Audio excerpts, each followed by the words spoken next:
오늘 우리가 함께 살펴볼 하나님의 말씀은 갈라디아서 1장입니다. 갈라디아서 1장입니다. 오늘 말씀이 조금 길기 때문에 제가 빠르게 읽도록 하겠습니다. 여러분들께서 눈으로 잘 따라오시면서 오늘의 성경 말씀이 우리에게 무엇을 말씀하고 있는지 한번 살펴보시면 좋을 것 같습니다.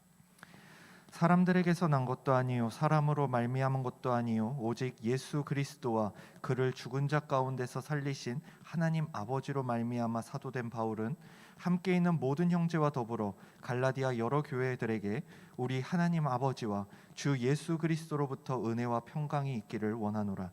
그리스도께서 하나님 곧 우리 아버지의 뜻을 따라 이 악한 세대에서 우리를 건지시려고 우리 죄를 대속하기 위하여 자기 몸을 주셨으니 영광이 그에게 세세토록 있을지어다. 아멘. 그리스도의 은혜로 너희를 부르신 이를 이같이 속히 떠나 다른 복음을 따르는 것을 내가 이상하게 여기노라.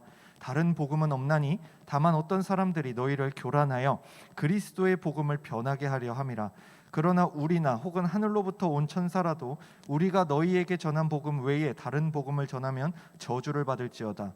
우리가 전에 말하였거니와 내가 지금 다시 말하노니 만일 누구든지 너희가 받은 것 외에 다른 복음을 전하면 저주를 받을지어다. 이제 내가 사람들에게 좋게 하랴 하나님께 좋게 하랴 사람들에게 기쁨을 구하랴 내가 지금까지 사람들의 기쁨을 구하였다면 그리스도의 종이 아니니라. 형제들아 내가 너희에게 알게 하노니 내가 전한 복음은 사람의 뜻을 따라 된 것이 아니니라. 이는 내가 사람에게서 받은 것도 아니요 배운 것도 아니요 오직 예수 그리스도의 계시로 말미암은 것이라.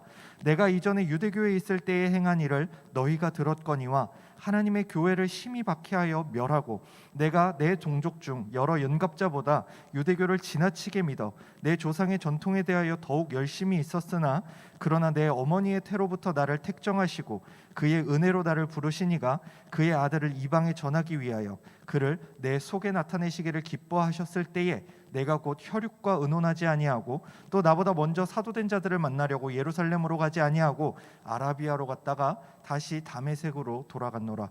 그 후 3년 만에 내가 게바를 방문하려고 예루살렘에 올라가서 그와 함께 15일을 머무는 동안 주의 형제 야고보 외에 다른 사도들을 보지 못하였노라. 보라 내가 너희에게 쓰는 것은 하나님 앞에서 거짓말이 아니로다. 그 후에 내가 수리아와 길리기아 지방에 이르렀으나 그리스도 안에 있는 유대의 교회들이 나를 얼굴로는 알지 못하고 다만 우리를 박해하던 자가 전에 멸하려던 그 믿음을 지금 전한다 함을 듣고 나로 말미암아 하나님께 영광을 돌리니라. 아멘.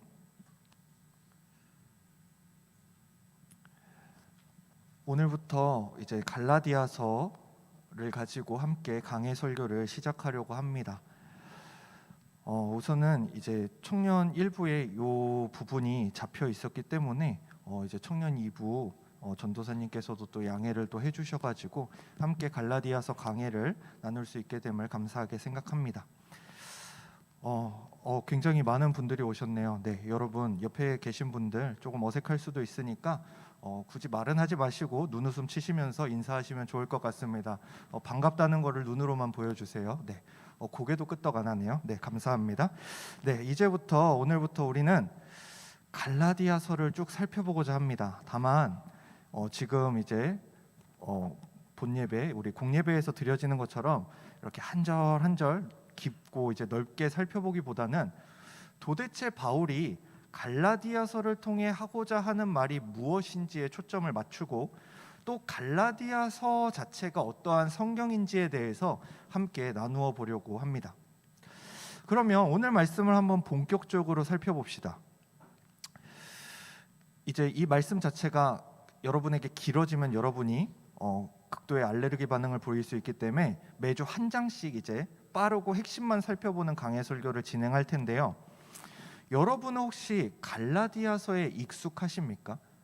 나는 갈라디아서 되게 익숙하다 싶으신 분 이렇게 손들어 주시면 좋겠어요. 나는 갈라디아서가 너무 익숙하고 갈라디아서가 어떤 말씀인지 어떠한 것을 우리에게 말하는지 너무 잘 압니다. 이렇게 손들어 주시면 좋겠습니다. 네, 보통 시킬까 봐 손을 안 대시는데 아마 우리가 갈라디아서라는 말 자체는 굉장히 익숙한데 이 갈라디아서가 전반적으로 어떠한 내용인지에 대해서는 약간 헷갈릴 때가 있습니다. 분명히 갈라디아서는 너무 익숙합니다. 갈라디아, 에베소서 이런 거 너무 익숙한데 근데 무슨 얘기지? 라고 물었을 때는 막상 이렇게 딱 떠오르는 말이 없는 것이죠. 뭐 요한복음 이러면 말씀이 육신이 되었다라는 것들이 그냥 막 나오는데 갑자기 갈라디아서 하면은 뭐가 안 나옵니다. 왜 그런가 살펴봤더니 우리가 교리적인 성경이야 하기에는 얘들보다는 로마서가 더 교리적입니다. 로마서만 살펴봐도 우리 신앙의 대부분의 교리가 등장하게 됩니다. 그렇기 때문에 우리는 로마서는 교리적이야 라고 하지만 갈라디아서가 교리적이야 라고 하기에는 굉장히 부분적인 교리만을 다루고 있습니다. 그렇다고 해가지고 갈라디아서는 교회에 보내는 편지로 성도의 교제에 관한 내용이야 하기에도 문제가 있습니다. 왜냐하면 우리가 지금 말씀 시간에 살펴보는 에베소서가 더 대표적인 교회를 위한 성경 말씀이기 때문에 그렇습니다. 그렇기에 우리가 갈라디아서에서 보통 기억하는 것은 2장 20절 정도입니다. 내가 그리스도와 함께 십자가에 못 박혔나니 그런즉 이제는 내가 사는 것이 아니요 오직 내 안에 그리스도께서 사시는 것이라 같이 유명한 구절들만 기억합니다. 그리고 이 구절이 왜 나왔는지 어쩌다가 지금 바울이 이 말씀을 하게 되었는지에 대해서는 모르고 지나칩니다. 그저 이렇게 말하는 것이죠. 야, 너는 너의 믿음에 대해서 어떻게 생각해? 라고 했을 때 나는 그리스도와 함께 십자가에 못 박혔나니 굉장히 장엄하게 굉장히 좋은 성경 구절 들이밀면서 나를 포장하죠. 또한 갈라디아서에 대해서 우리가 모르는 대표적인 것, 내용 자체를 오해하는 문제입니다. 갈라디아서, 이걸 편하게 말하자면 갈라디아 지방에 보내는 편지입니다. 그 당시 편지는 우리가 지금 갈라디아 교회 하면 지금 우리 화성교회처럼 이렇게 건물 하나 있는 게 아닙니다. 이 시대에 보내는 편지들은 그 지역의 수많은 교회들이 돌려보는 편지였습니다. 그렇기 때문에 갈라디아서라고 한다면 우리로 지금 표현하자면 강서구에 보내는 편지 정도로 이해하시면 좋겠습니다. 그러면 우리 화성교회도 읽고 강남교회도 읽고 강서교회도 읽고 다 읽는 것이죠. 그렇기 때문에 이렇게 보낸 편지인데 우리가 잘 알다시피 편지에는 여러 종류가 있습니다. 연애편지, 우정편지, 위문편지, 아니면 팬레터 등의 여러 가지 목적이 있을 텐데 오늘 바울은 갈라디아 교회에 어떤 목적을 가지고 이 편지를 썼는지가 중요합니다. 바로 갈라디아 교회에 생긴 문제 때문에 이 편지를 썼습니다. 여러분이 기억하셔야 되는 건 어떤 문제 때문에 이 편지를 썼고 이 문제에 대한 해결책이 이 성경에 담겨 있다라는 것을 기억하셔야 됩니다. 바울은 1절에서 5절까지 간단한 인사를 하면서 4절을 통해서 복음이란 무엇인지를 언급합니다. 그리고 6절에서 갈라디아 교회에게 너희가 다른 복음을 따르는 것이 매우 이상하다. 그리고 7절에서 다른 복음은 없다라고 선언합니다. 여기까지 여러분이 이해하시기에 아무 문제가 없을 겁니다. 그리고 우리는 당연히 이렇게 들으면 마치 다른 복음이 어디 있어? 다른 복음은 없어 라고 생각합니다. 우리는 전혀 지금 이 바울이 갈라디아 지방에 보내고 있는 편지 속에서 다른 복음은 없어라고 말하는 이것과 나는 상관이 없다고 생각합니다. 그럼 누가 상관이 있죠? 지금 저 밖에서 예수님 모른 채 돌아다니고 있는 저 사람들에게 소용이 있나? 아니면 신천지, 통일교 이런 사이비 종교에 빠진 사람들한테 이것이 필요가 있나? 라고 생각을 하는 것이죠. 그렇기 때문에 우리는 갈라디아서를 의미 있게 보지도 않았고 집중해서 보지도 않았고 정확히 무슨 말을 하는지에 대한 관심이 부족했습니다. 이것이 바로 우리가 가지는 갈라디아서의 내용에 대한 오해입니다.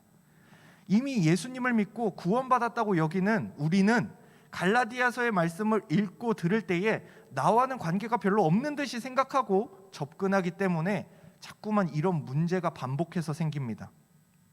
왜냐하면 우리가 생각하는 다른 복음이란 불교, 이슬람, 힌두교와 같은 다른 종교나 방금 말한 통일교, 신천지와 같은 사이비 종교를 믿는 것을 생각하기 때문입니다.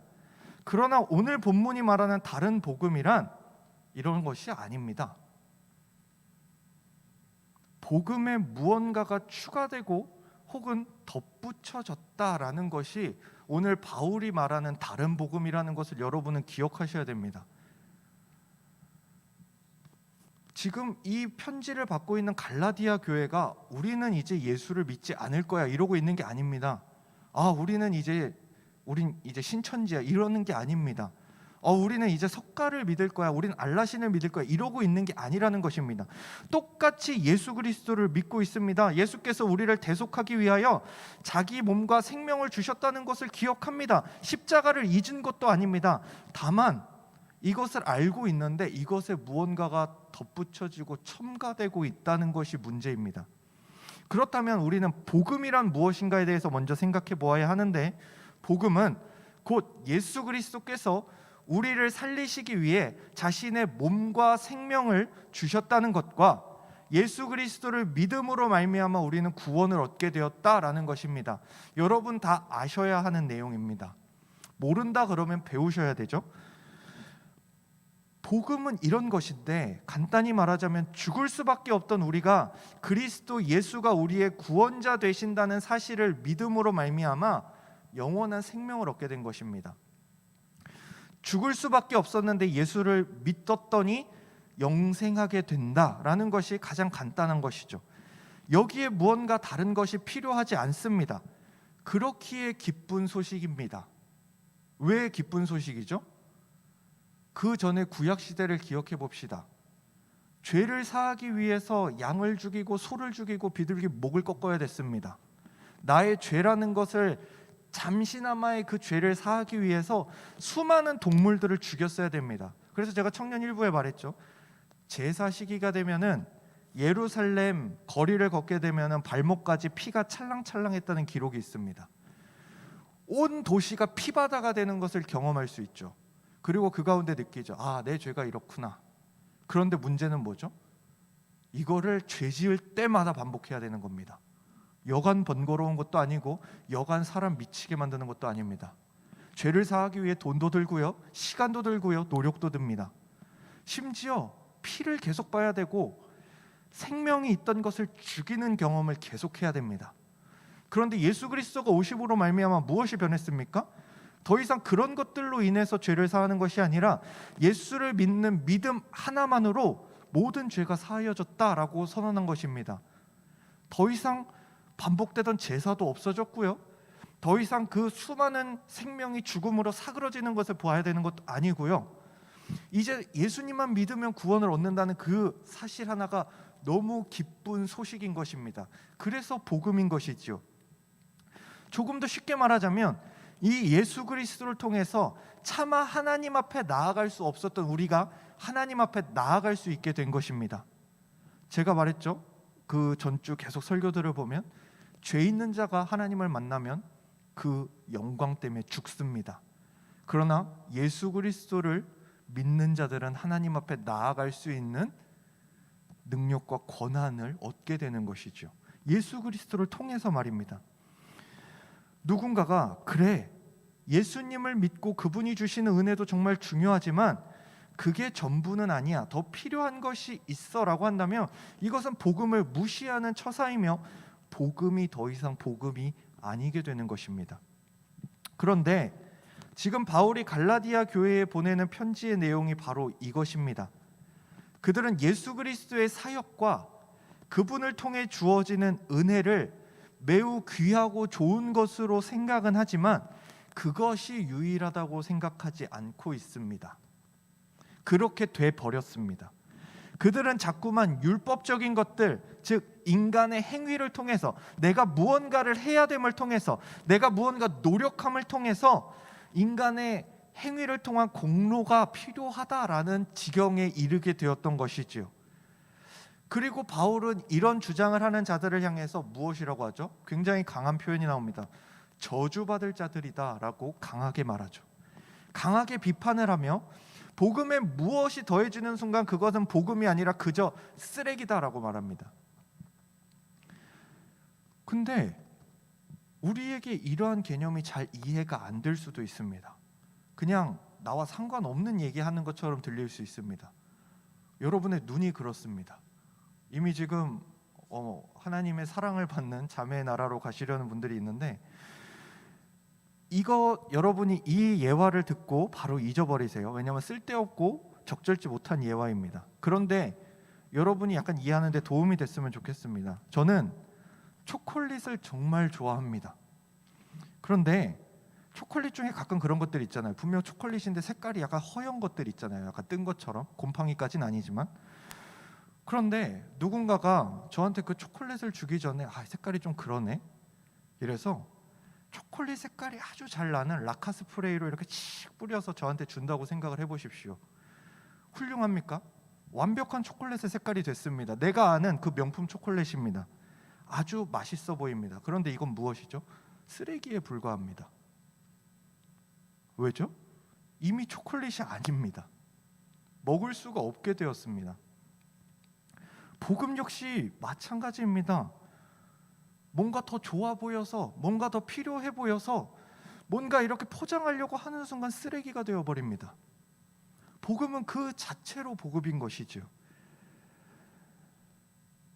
복음은 죄로 망가질 대로 망가진 인간이 예수 그리스도로 말미암아 하나님께 나아갈 수 있게 되었다는 소식인데, 성경은 하나님께 나아갈 수 있는 방법은 오직 유일하다고 가르칩니다. 오직 하나뿐이라고 가르칩니다.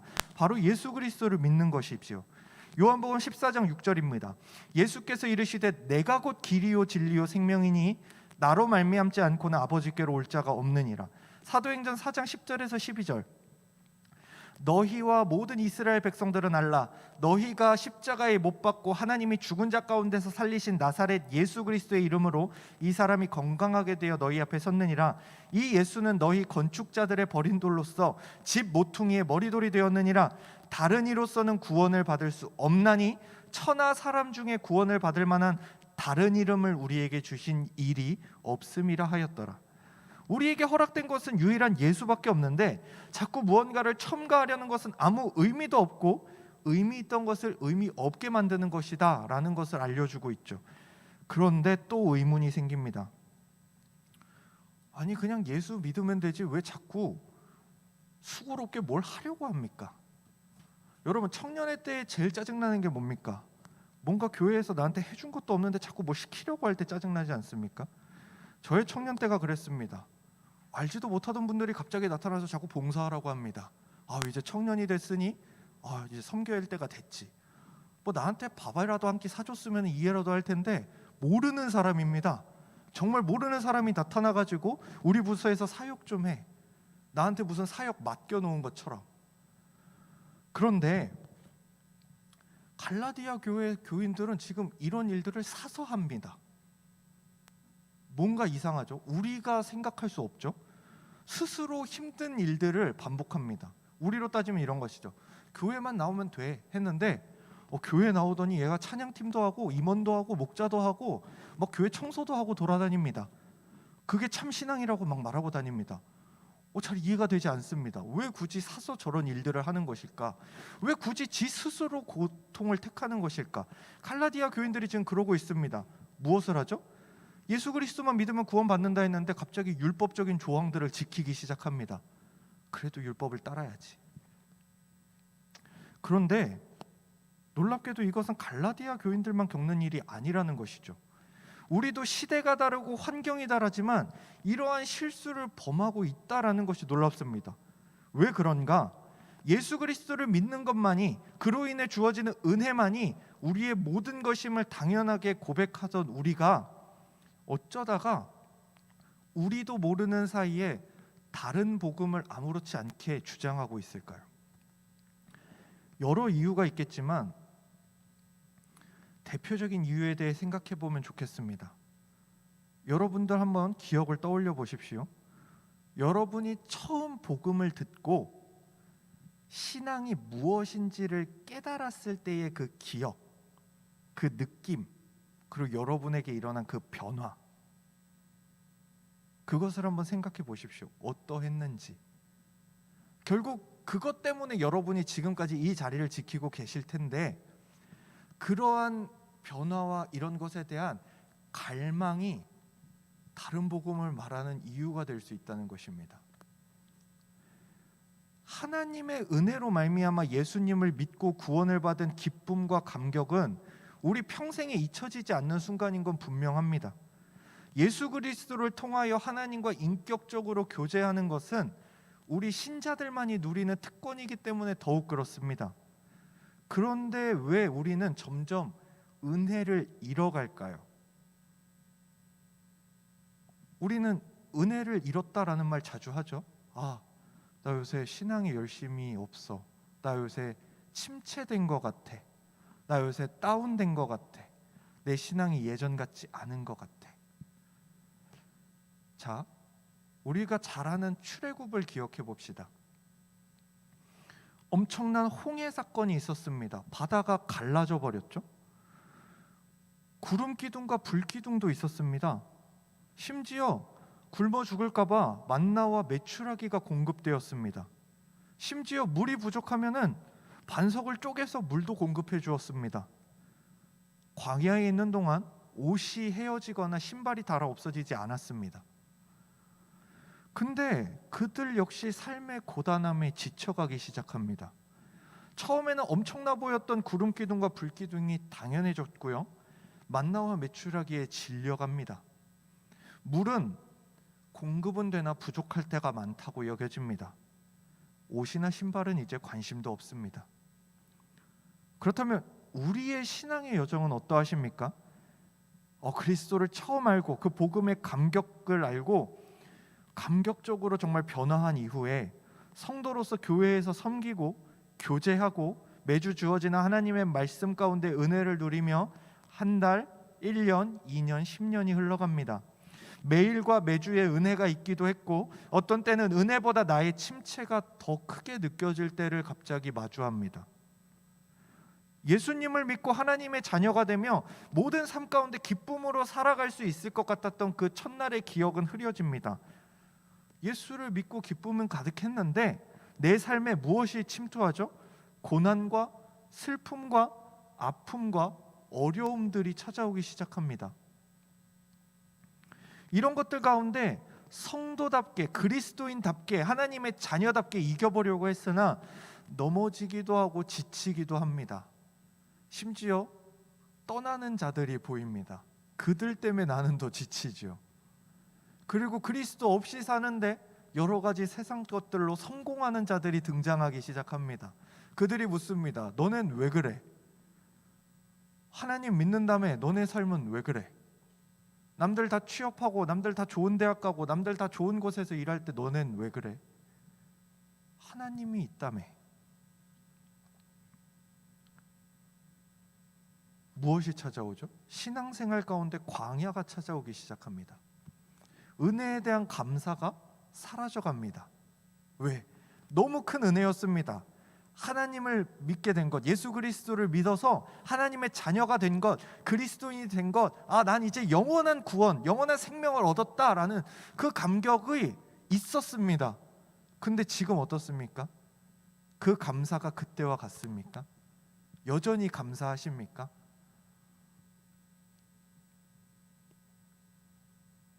그리고 우리는 이렇게 생각합니다.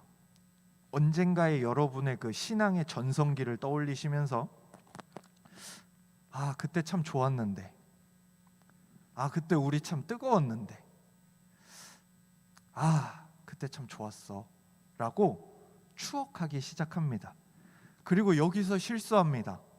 뭐가 떠오르죠? 나의 열심, 우리의 열심이 떠오릅니다. 그때 참 열심히 했지. 내가 교사로 참 열심히 헌신했지. 임원으로 진짜 뜨겁게 섬겼지. 그때 그리고 교역자가 참 좋았어. 내가 교회에 막 등록할 때, 예수님을 막 구주로 영접했을 때, 그때 목사님 설교 진짜 좋았는데, 그때 사람들 참 좋고 진짜 사랑의 공동체였는데. 여러분, 이런 추억이 있으십니까? 근데 여러분에게 묻고 싶습니다. 정말 그것들 때문에 좋았던 게 맞습니까? 여러분의 열심이 여러분의 열심 덕분에 여러분에게 은혜가 넘쳤던 건가요? 아니요, 그렇지 않죠. 그때가 좋았던 것은 그때 여러분에게 임했던 하나님의 은혜 때문입니다. 우리는 모든 것이 하나님의 은혜라고 생각하면서 우리의 신앙을 돌아보며 나의 침체기를 탓하며 결국 하는 이야기는 내가 지금 이렇게 다운되고 침체된 것은 내가 그때만큼 열심히 하지 않아서라는 단서를 붙입니다. 그때만큼 열심히 할 수 있는 힘이 없어서. 마치 내가 열심히 하면은, 내가 다시 이제 성경 읽고 기도하기 시작하면은 하나님은 반드시 나에게 은혜를 주실 것을 당연하게 여깁니다.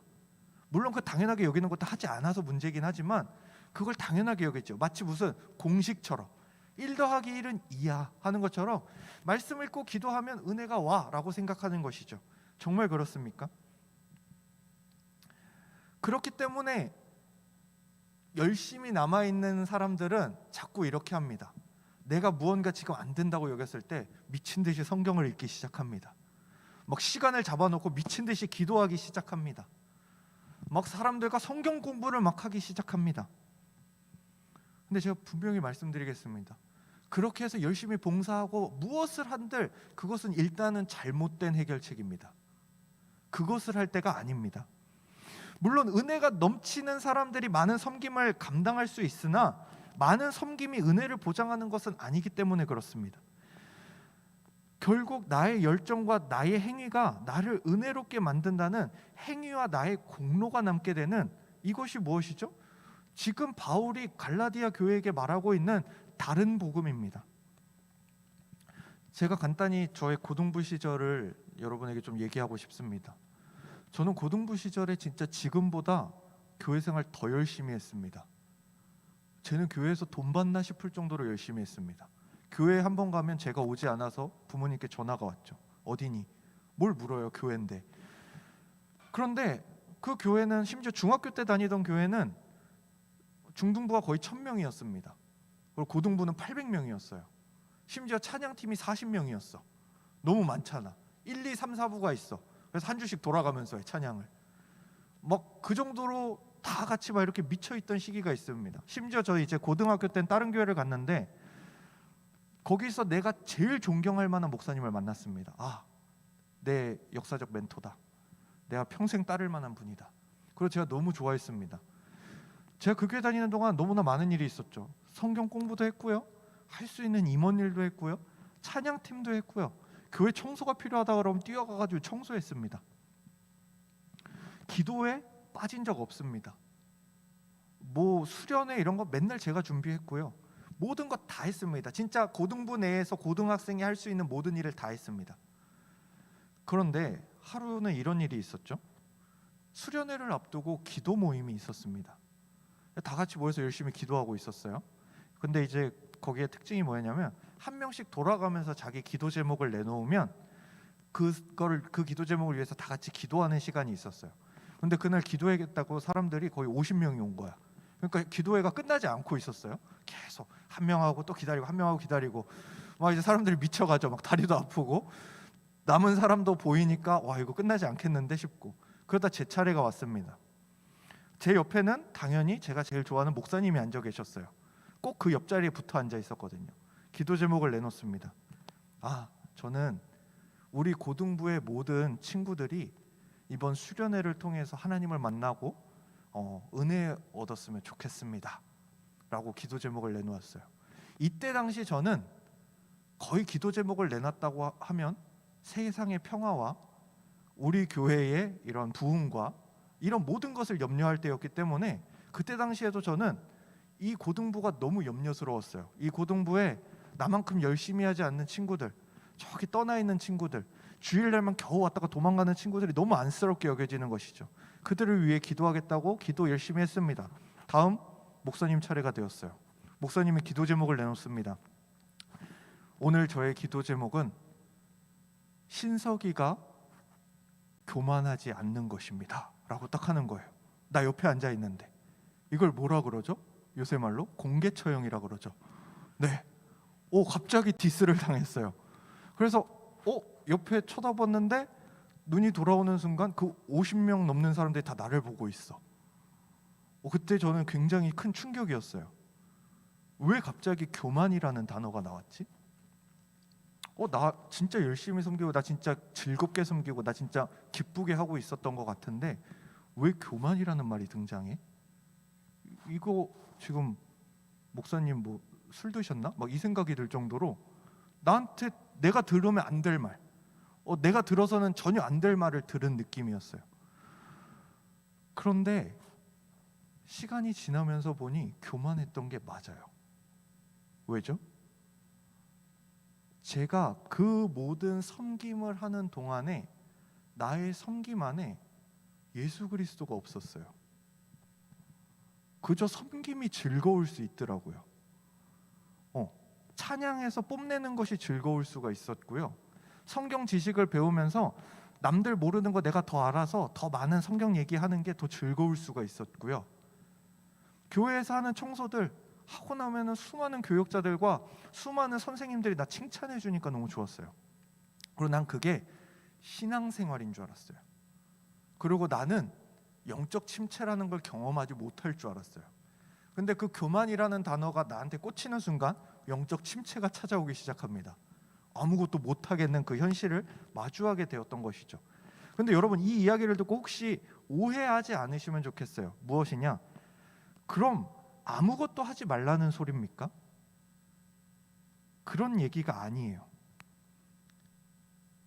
어떠한 상황 가운데서도, 어떠한 신앙 가운데서도 은혜가 무엇인지를 놓쳐서는 안 된다는 것이에요.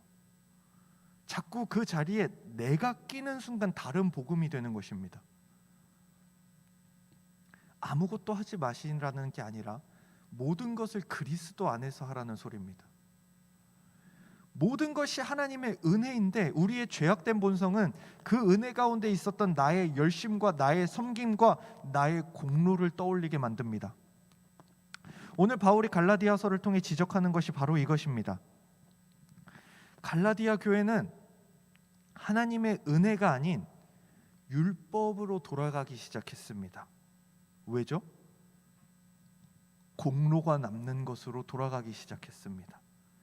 자신들이 하나님의 백성임을 나타내 주었던 할례의 징표로 돌아갔고 율법을 지키며 살던 삶으로 돌아갔습니다. 마치 그들이 예수 그리스도를 통해 구원을 얻고 하나님의 자녀가 된 것이, 그들에게 복음이 임한 것이 하나님의 백성의 표지가 있어서라고 생각할 수도 있을 것 같습니다. 그러나 더 큰 문제는 무엇이냐? 신앙생활 하다 보면 여러분이 아실 것입니다.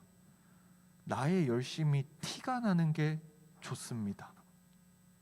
누군가 나의 열심을 알아주면 좋겠고, 나의 헌신을 알아주면 좋겠고, 나의 봉사를 알아주면 좋겠고, 내가 얼마나 열심히 하나님을 위해 살아가고 있는지를 알아주면 좋겠다라는 마음이 들어오기 시작한 것입니다. 그것이 다른 복음입니다.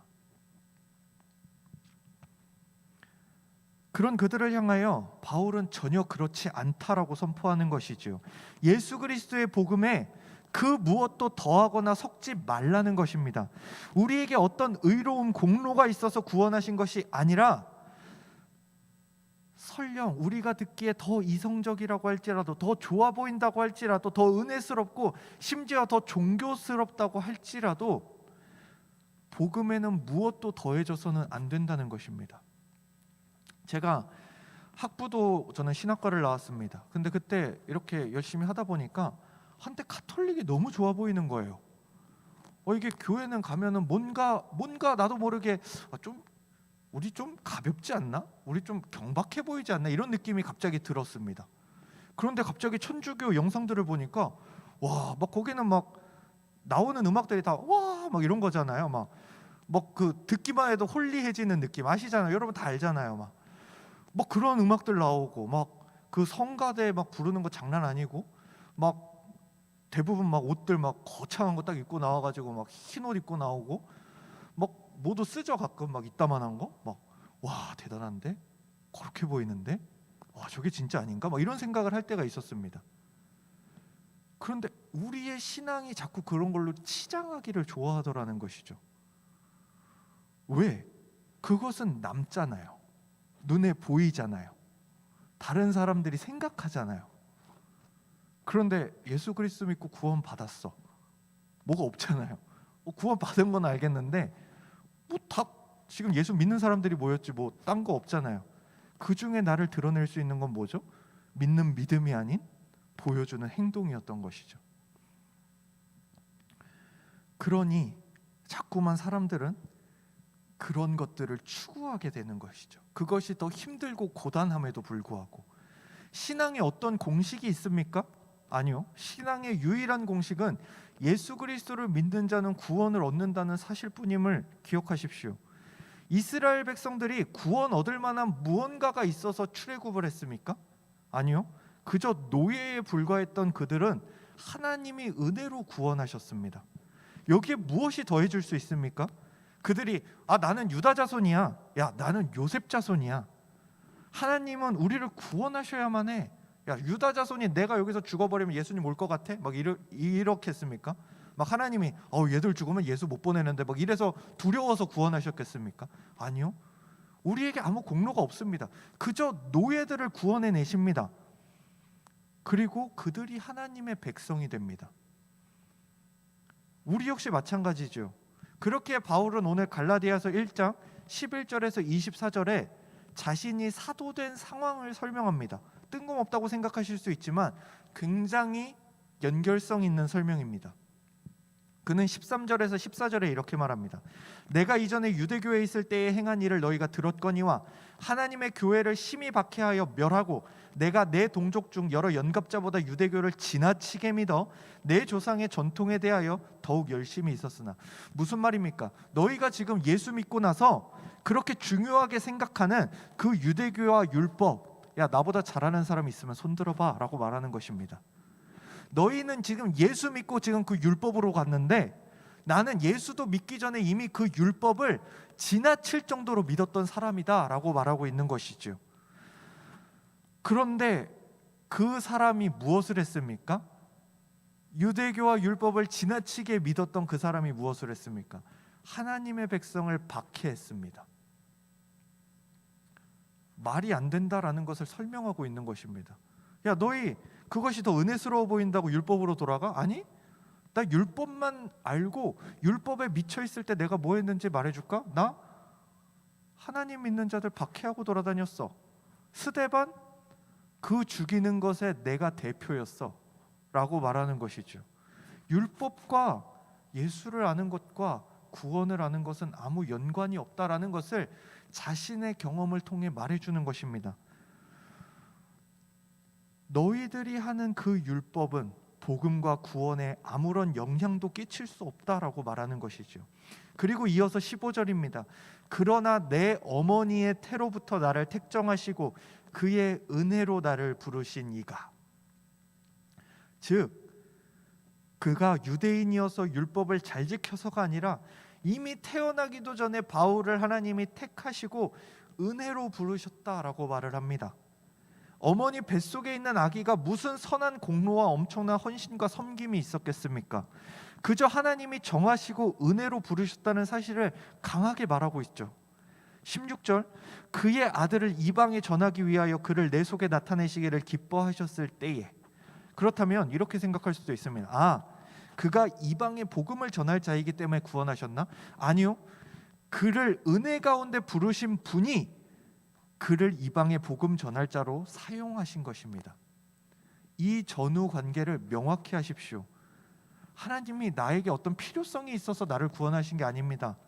하나님이 저 이렇게 강도사로 써먹으려고 저를 구원하셨나요? 아니요, 그렇지 않습니다. 구원하시고 강도사로서 사용하시죠. 하나님이 여러분에게 무언가를 원해서, 무언가 여러분을 써먹기 위해서 여러분을 구원하셨습니까? 전혀 그렇지 않습니다. 그저 구원하신 한 가지 이유는 여러분을 사랑하셔서입니다. 이것이 바로 갈라디아서가 우리에게 외치는 아주 중요한 사실입니다. 로마서 5장 8절이 이렇게 말하죠.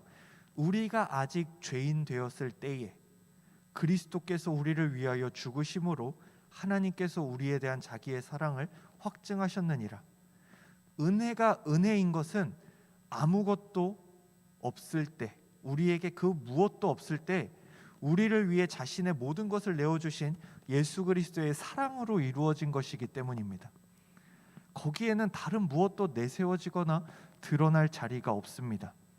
그렇다면 침체에 빠진 것 같은, 이미 무너져 내린 것 같은 우리의 신앙은 어떻게 회복되어야 할까요? 이제 말씀을 맺으려고 합니다. 우리의 무너져버린, 우리의 지금 이 지쳐버린 우리의 신앙은 어떻게 회복해야 될까요? 제가 아까 말씀드렸죠. 성경을 읽고 기도를 하는 것보다 우선해야 될 것이 있다고요. 그것이 무엇입니까? 여러분의 첫 마음을 회복하시는 길입니다.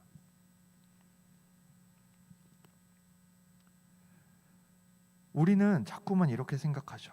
무언가 어렵고 힘들고 신앙이 떨어지는 것 같고 교회에 가기 싫고 사람들 만나기도 싫고 이러면 자꾸만 내가 무언가 열심히 했을 때를 기억합니다. 그땐 나는 성경도 열심히 읽었고 기도도 열심히 했고 봉사도 열심히 했고. 그런데 그런 것들 다 하기 전에 여러분들이 여러분에게 질문하셔야 될 것은 이것입니다. 예수 그리스도만으로 만족하고 있는가? 이것이 회복되지 않으면 여러분이 성경을 얼마나 읽든지 간에, 기도를 얼마나 하든지 간에, 봉사를 어떻게 하시든지 간에, 임원을 하시건 목자를 하시건 교사를 하시건 그 다른 모든 것들이 아무 의미가 없습니다. 왜? 그리스도만으로 만족하지 못하기 때문에 하는 것이기 때문입니다. 여러분 스스로에게 질문해 보십시오. 그리스도만으로 나는 만족하고 있는가? 신앙은, 우리의 열심은 거기서부터 시작합니다. 우리의 성경 읽기, 기도, 섬김, 봉사, 이 모든 열심에 예수 그리스도만 있습니까? 그것을 주도하시는 분이 예수님이십니까? 제가 아까 고등부 시절에 얘기를 했습니다. 저의 모든 그 섬김과 모든 열심과 모든 섬김에 예수 그리스도로 인한 만족이 없었다는 것을 뒤늦게 깨달았습니다. 그러니 그 비어있는 마음을 그런 것들로 통해 채우고자 했던 것이죠. 그리고 이 악순환을 통해 나는 더 침체로 내려가게 됩니다. 아무것도 하지 않아도 좋습니다. 다만 해야 될 것은 그리스도만으로 만족하는 것입니다. 먼저 그리스도를 바라보십시오. 그분으로 만족했던 첫 사랑과 그 마음을 회복하십시오. 내가 처음 하나님과 인격적인 교제를 했을 때, 그때 여러분이 가졌던 그 마음을 회복하셔야 됩니다. 그것이 은혜고 그것이 복음입니다. 그것을 붙들고 살아가는 것이 그리스도인입니다. 그렇기에 모든 바르고 정상적인 그리스도인들은 자랑할 것이 없습니다. 그렇게 될 때에 다시금 회복을 주시는 하나님의 은혜가 우리 가운데 임할 것입니다. 우리의 모든 신앙 속에서 예수 그리스도만 빛나는 저와 여러분이 되기를 소망합니다. 함께 기도하시겠습니다. 하나님 아버지, 은혜와 사랑을 감사드립니다. 오늘 우리가 갈라디아서 1장의 말씀을 통해서 다른 복음에 빠졌던 갈라디아 교회를 살펴보았습니다. 그리고 결국 우리가 알게 된 것은 우리가 그리스도만으로 만족하지 못할 때가 너무나도 많다는 것입니다. 주여, 우리에게 주님이 필요하다고 말은 하는데 주님 이외의 다른 것들로 우리를 채우고 싶었을 때가 너무나도 많지 않았습니까? 주여, 이 자리에 모인 청년들의 그 마음을 주님께서 만져주시옵소서. 이미 다른 것들로 만족하고 있는 그 마음을, 주님 없이 다른 것들로 채우고 있는 그 마음을, 주님이 없어서 공허해져 버린 그 마음을 주님께서 채워주시기를 소망합니다. 우리 화성교회 청년 1, 2부 모두가 주님만으로 만족하는 삶이 무엇인지 깨달아 알 수 있도록 도와주시옵소서. 이 시간 우리 들으신 말씀을 기억하시면서 정말 그리스도만으로 만족하는 우리 청년이 될 수 있게 해달라고, 이 청년의 시간이 될 수 있게 해달라고. 세상의 수많은 것들이 우리를 유혹하지만, 교회 안에서도 심지어 여러 가지가 나를 유혹하지만, 정말 내가 나를 사랑하사 십자가에서 나를 위해 돌아가신 그 예수 그리스도 한 분만으로 만족하는 이 청년의 시기를, 그리스도인으로서의 삶을, 하나님의 자녀의 삶을 살아갈 수 있는 우리 모두가 될 수 있게 해달라고 이 시간 함께 기도하겠습니다. 하나님